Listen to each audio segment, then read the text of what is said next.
सुन रहे हैं पशुपति अलबेला को।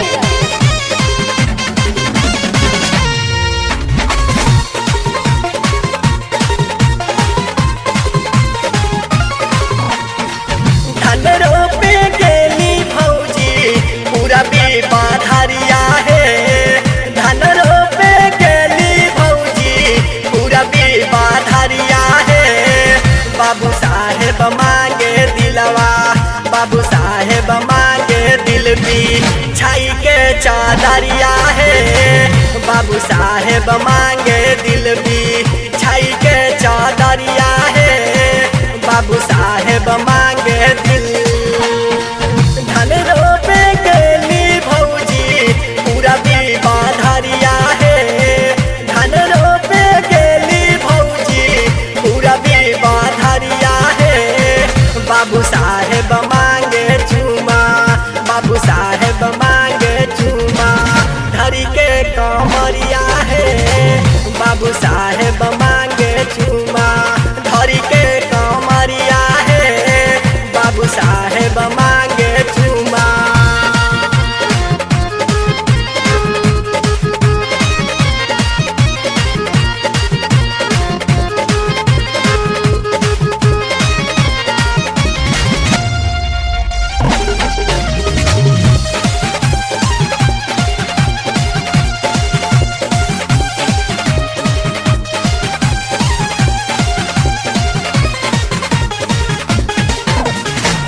पहिले कमात रहनी भले हम भाट में। ये सो हम अली भौजी बाबू साहेब के आट में। पहिले कमात रहनी भले हम भाट में। ये सो हम अली भौजी बाबू साहेब के आट में। अब ना हम रोपे जाई धान के रोपनिया है। अब ना हम रोपे जाई धान के रोपनिया है। बाबू साहेब मांगले दिलवा धरी के कमरिया है। बाबू साहेब मांगले दिलवा।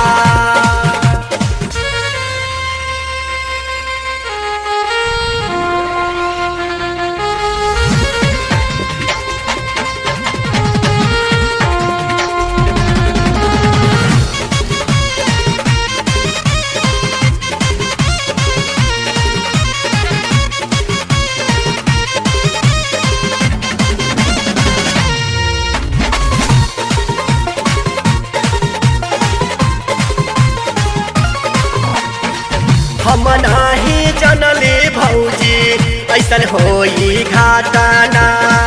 बाबू साहेब बारे भौजी हो चाटाना। हम नाही जनली भौजी होई ऐसन घाटाना। बाबू साहेब होई भौजी हो चाटाना। हरियर न मरियत खाके धैले कमरिया है। हरियर न मरियत खाके धैले कमरिया है। बाबू साहेब मांगले दिल भी छाई के चादरिया है। बाबू साहेब मांगले दिल।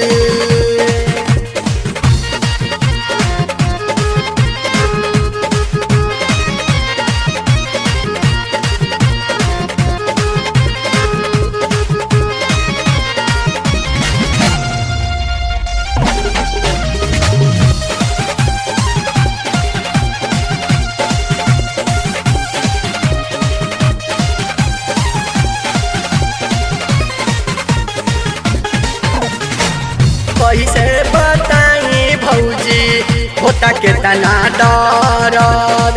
माई बाबू खोजले नाही अब हिले मरद। कैसे बताई भौजी होला केतना डरद। माई बाबू खोजले नाही अब हिले मरद। निर्मल पशुपति चंदन मारले नजरिया हो। निर्मल